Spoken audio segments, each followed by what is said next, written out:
السلام علیکم دوستوں، اس وقت میں لینجو پارک کوئٹہ جو بائی پاس پر ہے اس پہ ہوں۔ یہ آپ دیکھ رہے ہیں، یہ ایک پارک ہے اور اس میں جو جھاڑیاں ہیں یا درختیں ہیں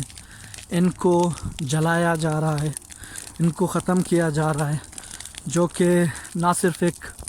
پارک کے لیے بہت نقصان دہ ہے بلکہ خود ماحول کے لیے بھی نقصان دہ ہے کہ آپ درختوں کو جلا کے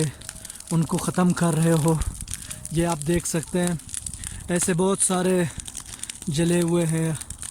ہمیں خاص کر پارکوں میں تو اور زیادہ گرینری اور زیادہ درختوں کی ضرورت ہے، لیکن ہمارے لوگ پارک میں آ کر وہ اپنے انجوائمنٹ کے لیے یا اپنے تسکین کے لیے درختوں کو جلا دیتے ہیں، جو کہ انتہائی ناانصافی اور ماحول دشمن اقدام ہے۔ خدارا ایسا نہیں کریں، اپنے ماحول کو، اپنے درختوں کو اور اپنی گرینری کو محفوظ کریں تاکہ ہمارے پارک آباد رہیں، بجائے اس کے کہ وہ بنجر اور کھنڈرات بن جائیں۔